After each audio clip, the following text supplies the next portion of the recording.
Well, hey, it's Bill Maharis coming to you from, yes, Press Box Overtime. And I know I say this before every conversation that I have. I like to call them conversations and not interviews, about how special and excited, because there's always some kind of a connection. If you watch the young ladies that I've interviewed in the past couple of weeks, whether it was I met one from subbing, or one goes to school where my daughter goes, or one goes to school where I grew up or I was born at, I got to tell you, today is very special for a couple of reasons. When I thought about doing some interviews this summer, I wanted to do some that nobody else would probably do or think about doing, and especially highlight that Brevard County has had some great athletes going back to my time, 45, 50 years ago. And I wanted to introduce some of those individuals to you, so you can learn a little bit about what was sports like in the 70s, 80s, and what was that process of playing in high school and going to college. And I couldn't be more excited to introduce you to this young lady. Everybody's young because I'm older than anybody I've ever interviewed yet, even though I do have one coming up that will be with a young man that's 91 years old. And I can't wait to do that one. So this young lady played softball at Melbourne High School. You're going to be amazed at some of the people that she played with and who her coaches were. Some names that, if you're familiar with Brevard County, are going to pop up. Even a young man in sixth grade she used to play catch with, I think you'll be amazed at. Went on to play softball at University of Florida, as you can see, and as you know, I'm a big fan. Back when it was slow pitch. So we're going to talk about that. And before it was NCAA. But again, you didn't tune in to listen to me. Here's my good friend and colleague, Miss Martha St. Denis. Hi. Martha, how are you? Thanks for joining me today. Yes, you know, Martha had a great comment. We were just on the phone talking about what the show was like. And like she said, I should have just recorded the conversation because it was about 45 minutes. I had my notes, but as you can see, I wrote a whole bunch more out. So we got a lot to cover, a lot of exciting things, and some good input that Martha is going to provide some of our youth today as far as getting involved in other things other than just academics. So remind me, were you born here in Brevard, or if not, what brought you here? I was born in Akron, Ohio, Okay. and my father passed away of cancer. Mm. And a couple of years after that, my mother, I was 7 when he passed, and my mother remarried. And Okay. so we moved here when I was 10, turning 11, and we moved to Melbourne Beach because his parents lived here. My stepfather's parents lived here. Okay. Yeah. I was always interested in what got you. And we talked a little bit, and I was surprised to know too. So back then, what were we talking about? Early 70s, late 60s, opportunities for young girls like yourself for playing sports were just started. I think you told me on the phone, as far as playing softball, it was like one of the first years that they actually had a team in that area. Yeah. So I grew up and my school was Gemini Elementary in Okay. South Beaches, and there was no South Beaches girls softball when I was 10 or 11. Okay. And that's why I played catch with Doug Flutie and all the guys because, Right. I was a good athlete, and thought was Right. that I was going to go towards the baseball route. Okay. And then when I turned 13, the girls' league opened up in South Beaches. We had a team called the Sharks, and Eddie Watson and Jim Self were the coaches. So Wow. that was our first girls' team. And with that team, we went to state my second year, and so that led us to go to nationals. We won Wow. state. The next year, we got second in state, which gave us a feed to nationals, and all of that was ASA softball, slow pitch softball. Okay. And we Also, played on the field that's now called Doug Flutie Field. how about Which is that? kinda So, weird. so if I understand correctly, then your experience or your first opportunity to play softball was because of playing baseball with the That's boys right. back then. Well, okay. Yeah. And then and so the young ladies that played on the Sharks team, were they all pretty much from the Melbourne Beach area, or was Yeah, it we were all, that was, a district thing. So we had Okay. to be in a certain area of, Oh. And there was no, shifting players around at that time, unless there wasn't a team in your area. So we Okay. did have, I think 3 girls from the West Melbourne area that didn't have a team at the time. Okay. So those 3 girls came over and played with us. And you mentioned winning state, and then, but one of those years, I think you won nationals, correct, No, with the that was Sharks? we just went to nationals with the Sharks 2 years in a row. And Okay, we did pretty well. I think we got fourth one year, and I can't remember. I don't think we placed well another year. And then when I was 16, that when I right. turned 16, we did the 16 to 18-year-old league. Well, there wasn't one. The Okay. Sharks coach decided to stay with just the 13-15 league. So that's when I went and played for Judy and Percy Hedgecock in Satellite Wow. Beach Wow. on the Comets at the time, which was a 16, 18-year-old team that I played on. And and as we were talking earlier on the phone, like I said, I'm a few years older than you, but I remember back then. I remember the Hedgecocks. I remember the Comets. I mean, they would be written up in the newspapers. We talked about when there used to be the old softball fields up in Cocoa, where they would have the men's league on July 4th. So softball was huge back Yeah. then, Yeah. both men and women. So I believe you told me you won the nationals when you were with them, correct? Yeah, so my second year there, we won the nationals. I was the shortstop. I was shortstop all those years, Okay. and we won the nationals when I was 17. We went to Wow. the nationals every year because we were able to get district, regionals, and state level markings. And so we won the nationals when I was 17, and we beat the Tifton Tomboys, which was like the team to beat at the time. And that was out of Georgia. We won that in Georgia. We got in the losers bracket. Oh, it was Oh. I think we wore the same socks, and we had this rally going. It was horrible. I don't even know how many games. Oh, I played 18 games because it was a huge tournament, and it was sure. only double elimination. And so Wow. coming out of that losers bracket was like, okay. And then we beat the Tomboys on their home field twice. So that was a big Wow. deal to us. Oh, We were sure. just, it Yeah. was phenomenal. And that same year, Percy and Judy, and I think Percy was the ambassador to set it all up. We represented the United States in Bogota, Colombia. And so we Wow. went to Bogota, which was a phenomenal experience to see how other kids lived and to see Right. the poverty. We went to Yeah. Cartagena, where the kids were just living on the edge of the rivers. It was just, I mean, it was just I a really great experience for a teenager, in my Right. opinion. I mean, it made me realize the needs in the world, And Yeah. so we went there, and we thought we were coming into slow pitch, and found out it was going to be fast pitch. So it made us all nervous. But we luckily had a girl from like Ohio who had moved in and was on our team playing left field. She was our new pitcher all of a sudden. Oh my gosh. So I it think went really well. I mean, so we talked about this when we were on the phone, which is just fascinating to me to get down there and like, oh wait, there's something you might not know. So you played shortstop. I was just curious with, one thing I could not do in sports was to hit a baseball. So I played slow pitch softball for like 15, 16, 17 years. Wherever we moved around, I tried to find a team. Only two positions I didn't play was shortstop and third. I didn't, I couldn't handle the fastball. So I'm just curious, usually everybody can hit the slow pitch, fast pitch, not so much. So in that tournament or while you were down there, did you get a lot of balls hit to you yeah. or? And Okay. it's, the tricky part for us was, of course, was the hitting, but we had three girls that had played fast pitch up north, and they Okay. were on our team. They'd moved to Florida. They were on our team. And so they were kind of like giving us the heads up. Don't forget to cover second. You're shortstop. You got to cover second. They're going to steal, That was Yeah. all new, the stealing Wow. piece to it. And then on the batting, one of the things we were really lucky with was our fast pitch pitcher from the United States, who was playing slow pitch and playing left field. She was actually a stronger pitcher than their pitcher. So that was kind of nice. It was Okay. kind of a Sure. slower fast pitch, if I could say.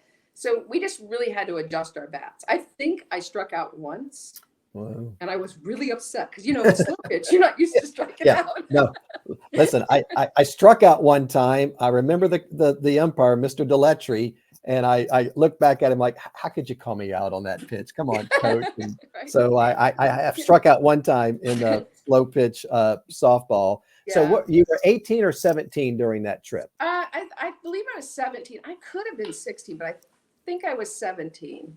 So here's a But question we we didn't. won. Yeah. Yeah, we didn't talk And then we about. went, it was all summer ball, and it was Oh all wow. ASA. And we also played USSSA with the small ball, which I loved. because Oh, that ball, wow. you could belt it a mile, you know. I mean, we were playing on a 250 field, and, you know, as a 16, 17-year-old hitting it out of a 250 field was like, you know, that was like, you know, you were in heaven. Well, see, So, yeah, that's one thing we don't have in common. I like the ball that was like that big. I could yeah, hit yeah. that. Well, on the ASA ball, you know, a 225 shot, you know, that's usually the fences were 200 to 225. That was not bad. I mean, I could hit that. Sure. But when you could hit out of a 250 fence or 275, it was really exciting with the That small was, ball, you know. that was pretty fun. Yeah, I can imagine that. Big change up. Um, so one thing we talked about that I really did not realize, and again, for people that you know, might just be joining us talking about, and again, remember the comments, the hedgecock. I think there's a field over there that's named after them. Yeah. Just really legends as far as that goes. I did. So how was the fundraising part of that? You know, I mean, you didn't have social media, you didn't have Knights of the Rest. Well, Sharks, we did a ton of fundraising, Okay. and we did like car washes and all of that kind of stuff. And then um, Eddie Watson he worked, I think he was with State Farm. He was an insurance salesman, but he had contacts, I think. He took Okay. care of us kids that needed help. He was Sure. really good that way. Good for When I him. played on the Hedgehog's team, I don't think we ever did a fundraiser. I don't know. I was completely out of that, but the Hedgehogs all of Oops. that. There you are, you're back. Yeah, So the good. Hedgehogs handled that. It went well. I never did car washes or anything for that. We did do, like, when we won nationals, we would go to parades and things like that. And I'm Oh, sure there was fundraising involved in some of that, you know? that's pretty cool stuff. Yeah. One thing we talked about too, and again, a little background. Martha and I worked together at Hoover Middle School, which you're still there, and both math teachers, ex-retired one and current one. You went to school at Hoover, and Hoover had a lot of sports back then when you went Yeah. to It middle was, school, it was Hoover Junior High. So it right? was 7, 8, 9. And we had for girls, and we had a boys football team, but for girls we had track, softball, volleyball, basketball, Wow. and so that was kind of exciting. I played on all of them, so we had something. I always had something going. It was great. Right, right. And And that's one thing we talk about too. Now going, as we know, we got track and basketball. I think they're looking to add soccer and volleyball to level, but yeah, they you are. know, it gave kids an opportunity at middle school to try different sports, because a lot of times, and you and I have done the same thing, talking to kids and trying to get them involved. When they get to high school, if they've never played something, they're very hesitant about starting because they don't want to be embarrassed. And so it's great you had those opportunities. Yeah, and well, in today's kids, you know, I'm currently teaching at Hoover, which is exciting for me. But Right. for the kids today, you know, they think a friend is on social media. And so if we can make those connections of the extracurricular activities for kids where they actually physically meet people Yeah, and no. build those relationships, because those could be Right. lifelong relationships that they build, you know, and I just feel like our kids are missing that. And so the more we can offer our kids outside of the academic world, I mean, Right. you know, it's huge today. Yeah, I agree 100%. We're going to talk about that later, get some Okay, advice sorry. from you. No, you're good. And just get some input about because I used to always tell kids in middle school, at least go out for track. I know you can run because I'm chasing you down the halls all the time after lunch or going to lunch or something, and just get that feel of riding the bus and wearing the jersey, and don't think that all the superstars are already at the high school level. Before we get to Mel High, you talked a little bit about Hoover had a really good, was it a basketball team versus Central? Yeah, that was kind of exciting. So we were undefeated basketball team, and I was the high scorer, you know, and all that, and which was big in the time, you know. Oh, sure, and sure. We played against Central, which is now the West Shore building, but it was Central Junior High School, and on that team was Sherry France, she goes by Lenny, Mary Gordon, and Angie Hollis. And anyway, all those girls were the girls, and they beat us on their court, and we beat them on their court. So and so that was kind of cool. And you know, so it was interesting because when we went to Mile High, we united because there was no Palm Bay High. Right. And so we united, and so the strength of the softball and our softball team at Hoover was strong, Right. was stronger actually. And so when we united, our basketball and softball teams were like phenomenal. So that was, really neat connection. And those same girls, which I don't think I mentioned to you, Bill, Mhm. but I drug those same girls along because there was no 16 to 18-year-old teams in South Beaches or in Melbourne. And Okay. so all those girls went to the Comets with me. Wow. Because at Yeah. that time you said if there wasn't a team, they could go over. Uh-huh. So And because it was yeah, district related, but if there wasn't a team, you could go wherever you needed to go to play. And right. so like Lenny played, I think she played short field. Uh-huh. And Oh yeah, yeah. and Right. because there's four of them out there, right? And then Right. Right. and Mary, I think, played right field, and and Angie Hollis played first base for a while. So that we had them all kind of, but it was kind of exciting because you knew those Sure. people. You went and played with Satellite Girls because Yeah. Right. so it was kind of a cool 16, 18-year-old leagues were really excited. And that was Right. really the time when I started catching ear at 15 and 16. I knew I was going to get to go to college. Wow. And let mom- me just, Yeah. I don't want to interrupt you, but I want to, No for worries. people that are going to be watching that are in the school system, I've met Mary several times. I don't know if she still does, coached basketball at Stone. But you said you had a nickname for her. Oh, she was Flash Gordon. I don't know if she Flash liked Gordon. it, but yeah, she was so fast.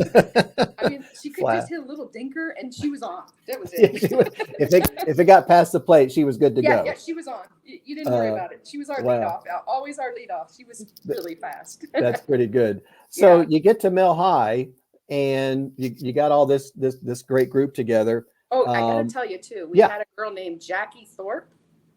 Thorpe. So she was just as fast as Jim Thorpe, but she was fast. Yeah. So we had her from Mel High too. She was a year ahead of me. Yeah, Okay. so she was phenomenal too. Like that, just the connections. Just Well, awesome. it's funny. You had mentioned to me that you played 3 years at Mel High, and I was thinking, why didn't you play 4? Well, Yeah. forgot that 9th grade was in the middle school. Had some success at Mel High as far as the softball team. Yeah, I did. I do want to go back to junior high and just say, Yeah. my mentor was Marilyn Buchanan, the physical education teacher at Hoover.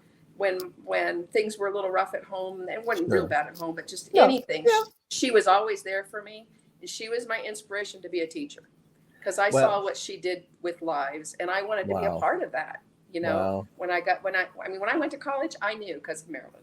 Wow. So she just passed away this year, but her husband was also in the school system. So Brevard is always feeding our kids special people. So I just, I want to kind of little shout out for Marilyn. Oh, no. And you mentioned that, and I used to tell people when we had our first child how special it was to be called Dad. Yeah. And then I got back into coaching at Satellite with girls lacrosse, and remember just how cool being called Coach was. Yeah. And like you mentioned, it's funny. I can name you all of my high school teachers and coaches. I can't name you one teacher I had in college. I don't know what. Right. Maybe that's why it took me 9 years. It seems that way a little bit about middle school too. I don't know. But I can tell you, I got teacher of the year at Stone Middle School. I taught there for 10 years. And when I got teacher of the year, the first person I called was Marilyn Buchanan to go to the banquet with me. Very she cool. was just stunned that I remembered her. Well, that connection is always there, And as you know now, as a teacher and just phenomenal at what you do, we now know when we had students call us for those things, how special Miss Buchanan felt when you called her as a student. So it kind of goes both ways as far as that goes. And that's pretty special stuff. So Mel High, you got all this group of girls together. You played there for a few years. I'm trying to look at First 2 years, we were, I think, a 4A school, maybe a 5A. We were big. Okay, and, the competition was pretty tough. Mm-hmm. And I know we won districts in there, but we never won state. We won state our senior year. But there was I shared this with you. There was a transition. We won state. The girls basketball team won state. I wasn't on that team, but the girls softball team also won state. And one of the things that their transition that happened was Palm Bay High opened up. And so our school lost population. I think it was the 10th graders, as we talked about, Right, started right, at Palm Bay High, which was the old Southwest right, junior high. So right. Southwest closed down, Palm Bay opened up, Southwest moved somewhere else later, though, I think. Yeah, And then, but anyway, the cool thing was we were in the 3A. We were a 3A school, and I did notice a change in competition. sure. As far as, Smaller yeah, school, less population to feed to, but we outshined the other schools. I mean, like the state, we won state tournament, right. and I already knew when I was in state, I probably knew my 10th grade year that I was going to be going to a college because I was getting contacts slowly Okay, floating in. So I okay, knew I was going to get college scholarship somewhere. I had lots of offers. So I right. knew that was coming. That was in the wind. But we won the state tournament. I was the most valuable player. Yay. Good for And, you. Love, yeah. yes. So it's, Good. those are all big things. I mean, the biggest thing Oh, is my sure. 40-year marriage and my 4 children and my 10 grandchildren. But those Yeah. are little accolades when you're young. Well, no, listen, I told somebody when I retired, and a good friend of mine, Jeremy Solomon, who just retired a year ago from O'Galley as a principal, I reached out to a couple special people, my financial person, making sure that I, but one thing he told me I'll never forget, and he said, it's not to ask yourself why, it's to ask yourself why not. And I thought, yeah, you're right. And talked about, with my father had passed a year or so before that, and my son was serving, and he was back from England, and like you just said, my grandkids aren't going to be sitting on the porch one day going, Dad, tell me about those stories at Office Depot. That was that. So like you say, your priorities change. Yeah. As far as now. You were also, and we talked about this, and this was big back then. It's not as big now, unfortunately, because the paper isn't what it used to be. But I think you mentioned you were a player of the year in the county a couple years, several years in a row. Today newspaper did the player of the years, voted, I think, by the coaches. And I got player of the year the 3 years I was at Mel High, and I was the most valuable player 2 of those years, my junior and senior year. Wow. And so that was really neat. They send you a plaque with your face. Oh, sure. Oh, yeah. No, and somewhere, I don't know. And then, but that was really a neat accomplishment, that made me, the accolades for that. I mean, like I shared with you, probably the little trophy they gave me for my academics awards for my high school years was probably the best trophy ever. I know. Well, and I agree. I brag about my kids. They both were multi-sports at the different high schools, but one of the biggest things was they both finished in the top 10% of their class because as you and I know, as educators, how important that was. As far so one thing I didn't ask you, so we know you played shortstop. I haven't asked you how you were behind the plate, because I'm thinking if you got these colleges looking at you, you probably hit the ball pretty good too. Yeah. Well, that was my biggest strength. Okay. I had a really strong arm, and I could throw the ball pretty accurately. That was one of the things. And I was a great fielder, but behind the plate, I was strong. I could hit the long ball, and I could. So when I started playing in 13, 15-year-old league, I'll never forget my coach. He taught me to swing for the fence. Oh, did he really? Because the fence was only 200 to 180 because it was the little 13, 15-year-olds. Right. So and in slow pitch, one of the things is you can place hit. So I could place hit really strongly to the right field line, and that was a real benefit with runners on. Right. So there was a lot of place hitting, strategies and the way you step and stuff. So I ended up being super strong on that side, and I could hit the ball out on that side. Most people were hitting them out on the left field line, but my strength was right field. And, so I was a really strong batter. I mean, in slow pitch, like a 680 or 720 batting average was kind of what I ran. So that was kind of common, but I had, I do know, I remember one time, so I can remember this. I hit I was hitting like 790 in the USSSA women's tournament. Now I'm in college. We'll talk about that, but I remember that I got the most valuable player of the tournament and a home run because I had the most home runs, and the fence was 250. So that was awesome. Wow. But it was small ball. So, so you could hit that. One thing I want to remind myself too, that people don't remember, we didn't have as many high schools like you just talked Palm Bay. And actually my first year Cocoa, Astronaut High opened up a little bit later than it was supposed to. So for, I don't know, a month, 5 or 6 weeks, we went to school from 7 to 12, and then they bust all those kids down from like 12 to 5.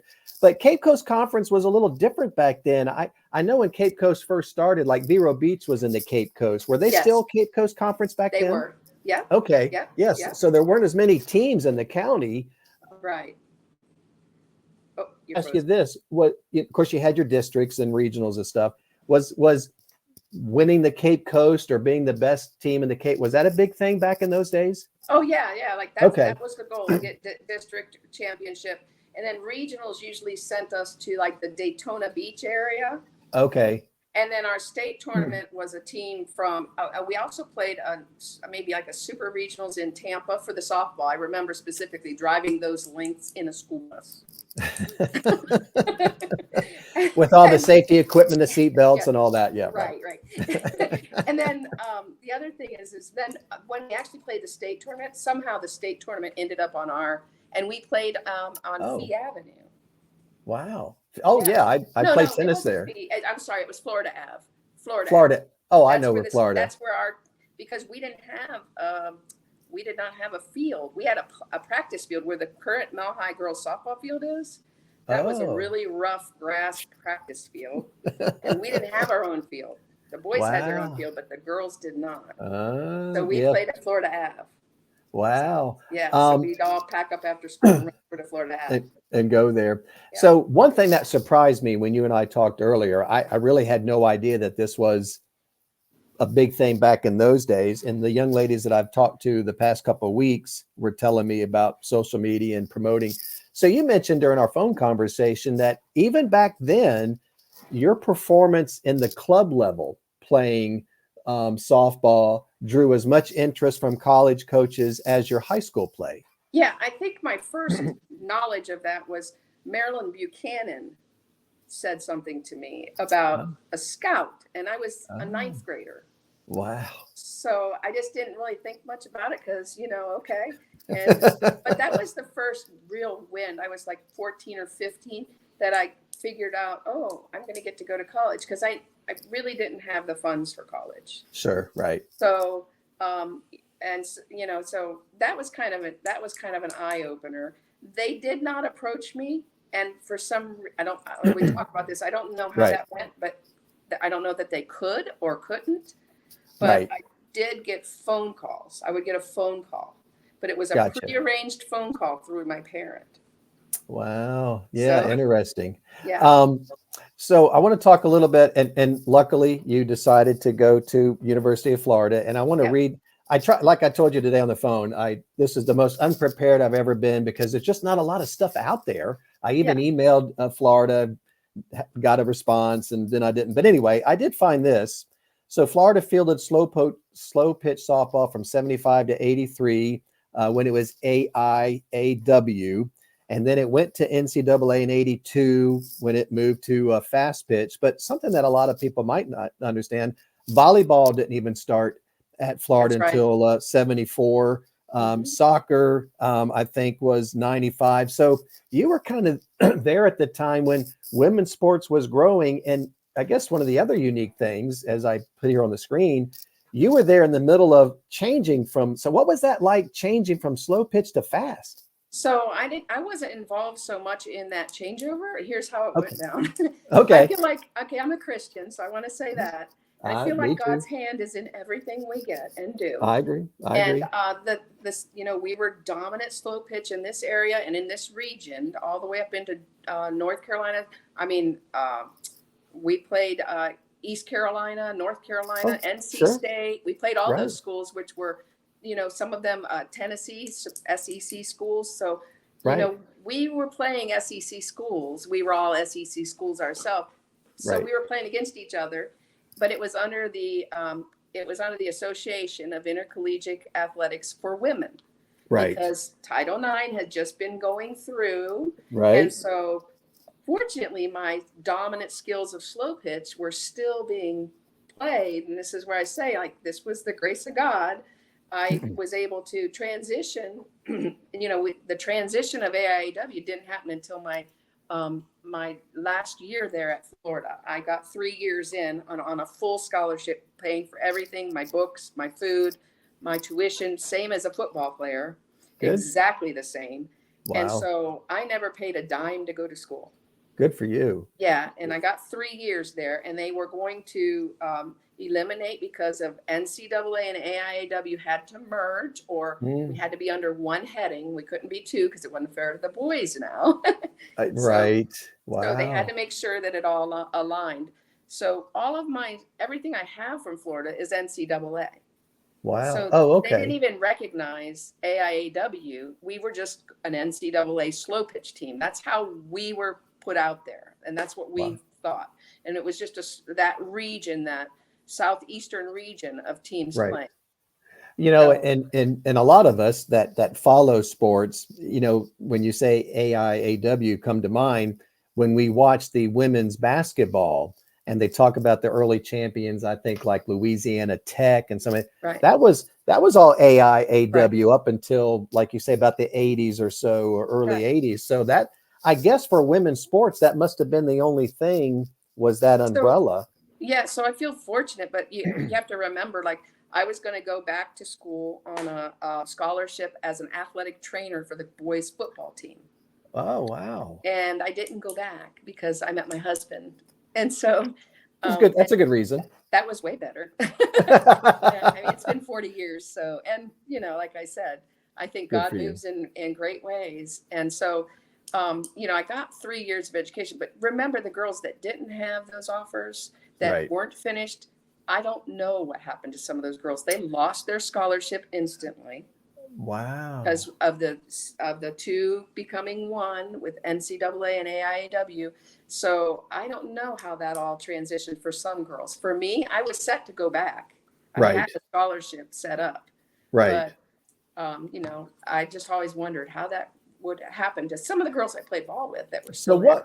so I'm trying to fathom, so NCAA took over, and what, Florida as a school didn't recognize it as a varsity sport, or why was there no They knew money? they had to build a program of fast pitch.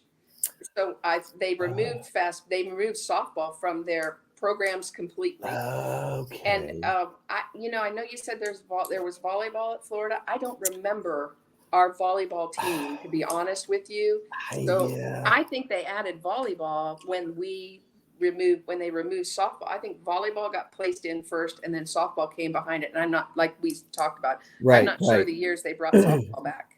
But You know, obviously they didn't. It's a strong team, so oh, yeah. Well, yeah. the years I was up there, of course, we went to football games. Basketball was at Alligator Alley. You were probably up there when they built the O'Connell Center, because I was up So there. I was my Yeah. first year. The O'Connell Center was the first year it opened. Okay. Right. And Yeah. so that was really great for us because, all of our training stuff and everything was in there. And our Yeah. dorms were right across the street from the O'Connell Center. So that was nice. Right. Yeah. I Yeah. was, as we talked earlier, I was up there a couple of years before you, starting out my 9-year bachelor degree at the University of Florida. You know, you mentioned something too before I move on to coming back to Brevard. MVP at a world tournament. Where was that, when you're So, in your youth, or were you playing college then? so I was in college ball, and that was on Percy and Judy Hedgecock's Lady Comets team. And Okay. it was really a great experience because it was not based on it was just based on teams, like you can get Wow. players from anywhere. So I Oh, drug along a few of the Gators with me. did you? and Oh, and good, Judy had good. contacts with ex-Dots player Miami Dots. I don't know if you've heard of Oh, them. They were sure. national champions Yeah. many years in ASA ball. So we got a couple of Wow. Dots in, and we played USSSA ball together, and we won the national tournament. And I want to say it was 82 that we won. Okay. Wow. So my second year at college, but that was really great. And we played it at Satellite Beach on Oh, good. So Hedgecock Fields behind Satellite High. little home field, yeah. Yeah, home field, a little 250 fence, so that was nice. And so I got the home run award, and I got the most valuable player award Wow. for That that is tournament, awesome. and we won that tournament. And it was Wow. tough. But one of the cool things I mentioned to you was Right. Joanne Graff, which is the Florida State coach that the field is now named after, And my coach, my assistant coach at Florida, played on an Ohio team, and we beat them. Oh, there you go. Well, So whenever, kind of fun. no offense to my Knoll fans. Yeah, I know. Sorry, Knowles. So I'm curious, is there any video at all that you've ever seen of back in those days? No video that I know. Wow. I did. Geez. I have old articles from the Gator Growl, by Gator Growl. Yeah. So Yeah. my first time up to bat as a freshman, Right. they didn't know me and they didn't anticipate me being any good. And my coach didn't play me my first game. She put me in as to hit when we had 2 outs and we were losing by 2, but we had runners on. That was your first time up? So I reminded you that I was strong on right field. Well, they pulled all their players and their right fielder was not strong. And I hit a ball just over her head. And I got an infield home run and won the game. Oh my God. So it said my last name was Litz back then, and they put on the Gator Growl Blitzkrieg. I still have that article because listen, really cool. that is good stuff. That's that was just fun, Yeah, that's a good. And I played every game after that. That's a great memory. And I was a second baseman at Florida. Wow. Okay. All right. Okay. Transition. So we did have a really strong shortstop. Okay. And so she kind of stayed in place. And I really believe that's what helped me get like all conference and all tournament teams. They did these all tournament teams after every tournament. Right. And yeah, they do. Right. So when my husband says you were an All-American, well, in the AIAW, I was an All-American. Wow. So it's a weird transition. It doesn't get noted. Does that make sense? Right. It does. Yeah. That's a closed down system. But I made all tournament teams all the time. And then our little nationals happened in North Carolina. Right. And I made that team. So that was that was what was our claim, to being All-American. That final tournament, there was a little vote and they put these, a team together of each position. Right. Right. Yeah. And, and that's, like I said, I spent an hour Googling AI. I couldn't find anything as far as records and stats and, so, which is unfortunate because it really is. That's a big, and there's just a lot of great athletes. So one thing I want to talk about as we start kind of wrapping things up and some advice for young boys and girls as far as getting involved. There are so many people, and as well as I, my wife was born here at Wusthof Hospital. I moved down here when I was 1.5 years old. So pretty much a Brevardian. My dad was a teacher. It's so, and I think that's a big plus is people like yourself. You probably played some sports against a good friend of mine, Beth Austin, who just retired. Beth Scarborough. She was a track coach at Rockledge High School. They won like 13 districts in a row. And she, like you, played all different. But so many of us, me included, 20 years later, came back to Brevard. And I know you mentioned, John and Mary John. And so was it always kind of a thought process as far as when you finished that you were going to come back home? I didn't have any doubt. I mean, my goal was to, do 4 years at Florida and be a teacher in Brevard County. It worked out that I got most of my education from UF. And my final year, I got my parchment at UCF. Me too. I did that as a mom of 4 kids while working a job. And so, and my husband, Johnny, was right there beside me, and he was very patient and long suffering, I'm going to say. Yeah. I got my degree at 40. Wow. We talked about that. Yeah. I homeschooled my own kids for 7 years. Okay. And that was great. It was a great experience. I wouldn't take that back for anything. It was, we were Christians. We really wanted to do that. Sure. But got back into the system and worked my way through. And I knew all along I was going to stay in Brevard. I loved it here. I was raised like 2 blocks from the beach and 1 block from the river. You couldn't beat that. That's kind of tough. Before I get to the last part, I got to point out, you mentioned this and you mentioned kids and grandkids and all that. You got something behind you up on the ceiling. What is that? Yeah, That's what's a that? Spider-Man with sticky That's a, hands. okay, I was My just grandson curious, flung it up there. and we're just And trying to see how long it takes to. yeah, every now and then we Okay. go to pull it down. I'm like, no, let's see. It's got to fall sometime. So my son, Nathan, who's 37 or 38, 37, he did that when he was little. So I had Oh, my grandson, Nathaniel, did that. So I figured I got to oh. try and see how Well, long it lasts. I had to give him a shout out Yeah, to yeah, in case people are like, wow, what's that on our ceiling? So yeah. we talked about this earlier, and again, just great stuff. And there's just so much lost as far as just great athletes like yourself. We talked about Flash Gordon and all those, and again, people that grew up here know who the Comets were and the Hedgehocks, of course, Doug Flutie, and but especially women's sports back then. So now a teacher, phenomenal teacher. I was blessed to work with you for 4 years, and we talked about a total package or total student other than academics. What advice do you have for young girls or boys, whether it's sports or anything else, as far as kind of being involved in some of those things other than academics?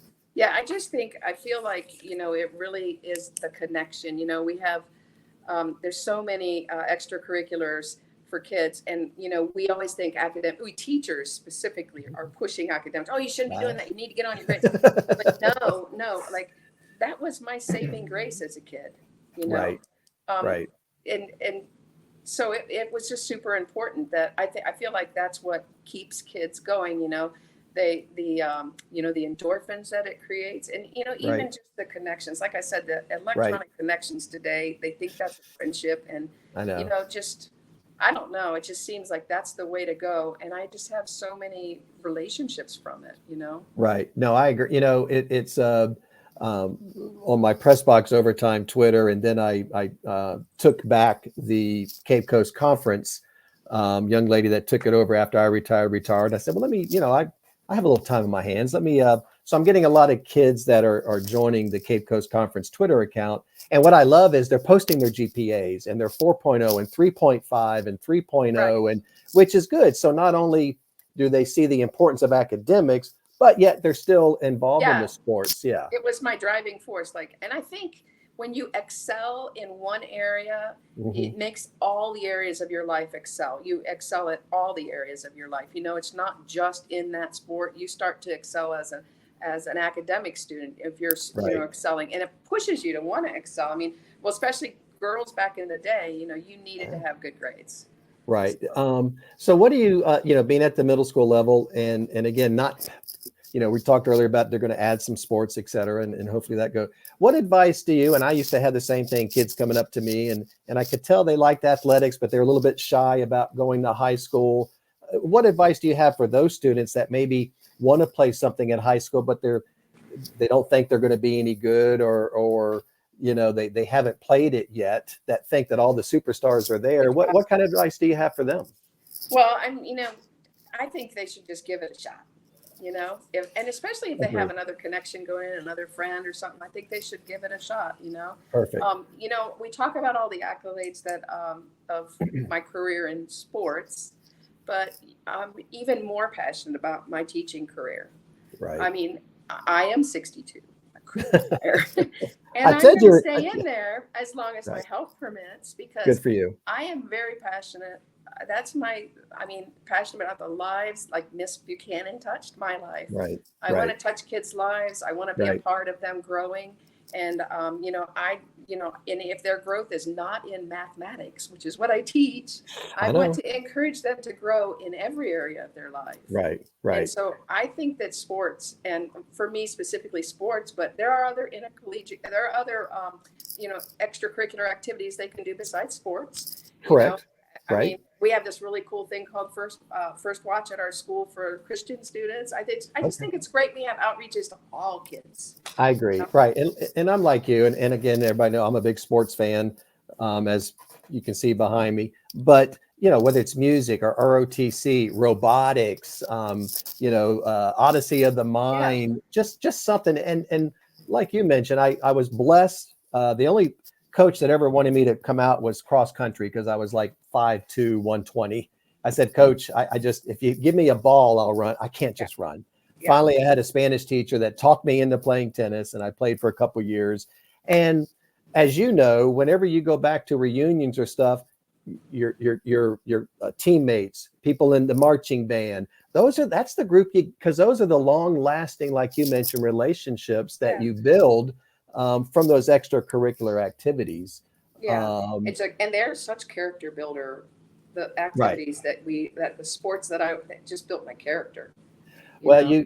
you learn a lot, whether Yep. sometimes you're on the bench, so you got to be humble, those type of things. But Yeah. it's great stuff. But Yeah. listen, go ahead. You have something I was else? just going to say the discipline that those activities give you in life, Right. they help Right. you be a disciplined, worker, mom, whatever, wife, whatever it Yeah. is. Whatever There's a comes up. discipline that it gives you that just carries Right. through your life. Right. Well, listen, I can't thank you enough. I know we went over, Yeah, I told you it'd be about a half an hour, but just that's so fine. much information. And again, I can't thank you enough for sharing those stories. I know how humble you are, but I just, I want to let people know we had some great athletes 40 plus years ago. And that unfortunately, a lot of those records can't be found.